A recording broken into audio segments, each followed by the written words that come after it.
स्वागत है आपका हक की आवाज में। मैं हूं शकील बागमारे। रउडियों के अच्छे रवैयों को देखकर अब निकाला जा सकता है राउडी शीटर से नाम। एसपी कुलदीप कुमार जैन पिछले कई सालों से जानबूझकर या किसी के साजिश के शिकार में बने राउडी या हालात का शिकार होकर बने राउडी अगर ये अपने जुर्म से तौबा कर चुके हैं और सच्चाई के रास्ते पर हैं और जिन्हें अपनी गलती का एहसास हो चुका है तो ऐसे राउडियों को भी आम लोगों की तरह समाज में इज्जत के साथ जीने का मौका मिल सकता है। अगर वो वाकई ही जुर्म की दुनिया से दूर हैं तो हम ये बात इसलिए कह रहे हैं क्योंकि हमने उठाए हैं सवाल कि क्या जिन लोगों को कई सालों पीछे राउडी शीटर में डाला गया जबकि ये लोग उस एक गलती के बाद आज तक किसी भी आपराधिक गतिविधि में शामिल नहीं होने के बावजूद आज भी ये दाग लेकर घूम रहे हैं। इस सवाल का जवाब जब एसपी कुलदीप कुमार जैन से पूछा गया तो उन्होंने हमारे सवाल का क्या जवाब दिया, सुनिए। जो ये अपना राउडी शीटर्स जो हैं, जो आपने 136 राउडी शीटर्स को बुला के जो वार्न किया था, उसके बाद कई लोगों को आपने 5-6 जनों को यहाँ से तड़ीपार होने की बात की थी। क्या इन लोगों को तड़ीपार किया गया है या अभी नहीं? ये लोग चले गए हैं या नहीं?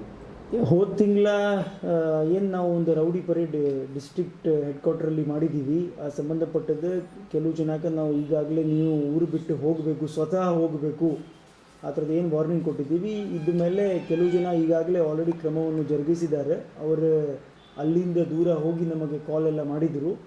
ಆಮೇಲೆ ಬರೀ ಇಲ್ಲಿ ಅವ್ರದ್ದು ಹಿಯರಿಂಗ್ ಡೇಟ್ ಇರುವ ಸಂಬಂಧಪಟ್ಟದ್ದು ಅವ್ರು ಇಲ್ಲಿ ಬಂದು ಕೋರ್ಟ್ ಅಟೆಂಡ್ ಮಾಡಿಕೊಂಡು ವಾಪಸ್ ಹೋಗಬೇಕು. ಈ ನಿಟ್ಟಿನಲ್ಲಿ ಕ್ರಮ ಆಗ್ತಾಯಿದೆ. ಕೆಲವು ಜನ ಯಾರು ಅದಕ್ಕೆ ಒಪ್ತಾ ಇಲ್ಲ ಅವ್ರ ಮೇಲೆ ನಾವು ಈಗಾಗಲೇ ಬೇರೆ ಮುಂಜಾಗ್ರತವಾಗಿ ಕ್ರಮ ಏನಾಗಬೇಕು ಆ ಕ್ರಮವನ್ನು ತಗೋತಾ ಇದ್ದೀವಿ. ಮುಂದಿನ ದಿನದಲ್ಲಿ ಗುಂಡಾ ಕಾಯ್ದೆ ಮತ್ತು ಗಡೀಪಾರ್ ಸಂಬಂಧಪಟ್ಟದ ಪ್ರಪೋಸಲ್ಗಳು ರೆಡಿಯಾಗಿ ಜಿಲ್ಲಾಧಿಕಾರಿ ಮೂಲಕ ಅದನ್ನು ಸಹ ಕ್ರಮ ಕೈಗೊಳ್ತೀವಿ.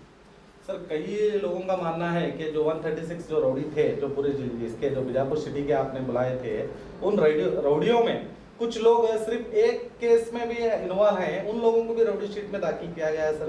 इसके वजह जो पुलिस मैनुअल के तहत जो पुलिस मैनुअल प्रकार ಏನು ಕಂಡೀಷನ್ಸ್ಗಳು ಇದೆ, ಯಾವ ಮೇಲೆ ರೌಡಿ ಶೀಟ್ ಓಪನ್ ಮಾಡಬೇಕು ಅದರ ಪ್ರಕಾರ ಎಲ್ಲರೂ ಓಪನ್ ಆಗಿದ್ರೆ ಒಂದು ಪ್ರಕರಣ ಇರ್ಬೋದು ಅಥವಾ ಸುಮಾರು ಪ್ರಕರಣಗಳು ರೌಡಿ ಶೀಟರೇ ಆ ಸಂಬಂಧಪಟ್ಟದ್ದು ಪ್ರತಿಯೊಬ್ಬರು ಬರಬೇಕಾಗ್ತದೆ. ಯಾರ್ಯಾರು ಬಂದಿಲ್ಲ ಅವ್ರಿಗೆ ನಾವು ಮುಂದಿನ ದಿನದಲ್ಲಿ ಮತ್ತೆ ಸಣ್ಣದ ರೌಡಿ ಪರೇಡ್ ಮಾಡಿಕೊಂಡು ಕರೆದಿದ್ದೀವಿ. ಈಗ ಅವರೆಲ್ಲರೂ ಅವ್ರ ಕಡೆಯಿಂದ ಭದ್ರತಾ ಕಾಯ್ದೆ ಕೆಳಗಡೆ ನಾವು ಬಾಂಡ್ ತಗೊಂಡಿದ್ದೀವಿ. ಈಗ ಅವ್ರ ಮುಂದಿನ 6 ತಿಂಗಳ ಏನು ಸಮಸ್ಯೆ ಯಾವುದೇ ಥರದ ಘಟನೆಯಲ್ಲಿ ಭಾಗವಹಿಸಬಾರ್ದು, ತಗೊಂಡಿದ್ರೆ ಅವ್ರ ಮೇಲೆ ಕ್ರಮ ಆಗ್ತದೆ. ಜೊತೆಗೆ ಈ ಕೆಲವು ಏನು ರೌಡಿ ಶೀಟರ್ಸ್ ಬರೀ ಒಂದೇ ಪ್ರಕರಣ ಅಥವಾ ತುಂಬ ಹಳೇದೇನಾದರೂ ಇದ್ದರೆ ಅದೂ ಸಹ ನಾವು ಮುಂದಿನ 6 ತಿಂಗಳ ಆದಮೇಲೆ ಒಂದು ಡ್ರೈವ್ ಮಾಡಿಕೊಂಡು ಅವ್ರದ್ದು ಕ್ಲೋಸ್ ಮಾಡಬೇಕು, ಅವ್ರದ್ದು ಕ್ಲೋಸ್ ಮಾಡ್ಕೊಳ್ತೀವಿ. ಈ ಕೆಲವು ಏನು ರೌಡಿ ಶೀಟರ್ಸ್ ಬರೀ ಒಂದೇ ಪ್ರಕರಣ ಅಥವಾ ತುಂಬ ಹಳೇದೇನಾದರೂ ಇದ್ದರೆ ಅದೂ ಸಹ ನಾವು ಮುಂದಿನ 6 ತಿಂಗಳ ಆದಮೇಲೆ ಒಂದು ಡ್ರೈವ್ ಮಾಡಿಕೊಂಡು ಅವ್ರದ್ದು ಕ್ಲೋಸ್ ಮಾಡಬೇಕು, ಅವ್ರದ್ದು ಕ್ಲೋಸ್ ಮಾಡ್ಕೊಳ್ತೀವಿ ನೋಡಿಕೊಂಡು. क्योंकि सर यहाँ पे तकरीबन 15 और यहाँ तक के 20 साल के पीछे जो एक केस में इन्वॉल्व थे किसी फसादात में, उन लोगों को भी आज तक राउडी शीट में डाला गया है. उनकी ಇದು ಎಲ್ಲ ರೌಡಿ ಶೀಟ್ ಏನಿದೆ ಅವರ ಆಕ್ಟಿವಿಟಿ ಮೇಲೆ ನಿರ್ಭರ ಇದೆ. ಬರೀ ಒಂದೇ ಕೇಸ್ ಇದ್ರೂ ಸಹ ಅವ್ರು ಆಕ್ಟಿವ್ ಇದ್ರೆ ಅವ್ರಿಗೆ ನಾವು ಕ್ಲೋಸ್ ಮಾಡೋಕ್ಕಾಗಲ್ಲ. ಬಟ್ ಅವ್ರು ಇನ್ಆಕ್ಟಿವ್ ಇದ್ರೆ ಏನು ಮಾಡ್ತಾ ಇಲ್ಲ ಅಂದ್ರೆ ಖಂಡಿತವಾಗಿ ಅವ್ರಿಗೆ ಯಾವ ಥರ ಸೂಕ್ತ ಕ್ರಮ ಆಗಬೇಕು ನಾವು ತಗೊಳ್ತೀವಿ.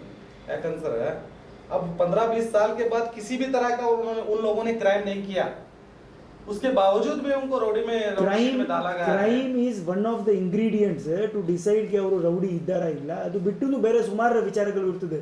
ಸುಮ್ಮನೆ ಕೆಲವು ನ್ಯಾಯ ಪಂಚಾಯತಿ ಮಾಡೋದು, ಅವ್ರ ವಿರುದ್ಧವಾಗಿ ಯಾರಾವುದು ಏನು ಕಂಪ್ಲೇಂಟ್ ಕೊಳ್ಳದೇ ರೀತಿ ನೋಡ್ಕೊಳ್ಳೋದು ಅಥವಾ ಧಮಕಿ ಹಾಕೋದು, ಈ ಥರದ ಏನಾದರೂ ಸಣ್ಣ ಪುಟ್ಟ ವಿಚಾರಗಳಿದ್ರೆ ಅದನ್ನು ಸಹ ನಾವು ಪರೀಕ್ಷೆ ಮಾಡಿಕೊಂಡು ಈಗ ಎಲೆಕ್ಷನ್ ಆದಮೇಲೆ ನಾವು ಈ ಒಂದು ಡ್ರೈವನ್ನು ಕೈಗೊಳ್ತೀವಿ. यानी कि आप इलेक्शन होने के बाद ऐसे लोग जो कोई क्राइम में उसके बाद में जो इन्वॉल्व नहीं है उन लोगों को आप काटने की कोशिश करेंगे? Yes, thank you. SP Kuldeep Kumar Jain के मुताबिक इलेक्शन के बाद उनके अच्छे रवैये की जांच पड़ताल करके अगर जांच में वो लोग इन आपराधिक गतिविधियों में शामिल नहीं रहेंगे तो उन लोगों को राउडी के नाम से राहत मिल सकती है। हम तो यही कहेंगे कि इस गुनाहों के दलदल से निकलकर एक समाज में अच्छे नागरिक होने का फर्ज निभाएं और दूसरों के लिए एक मिसाल बने।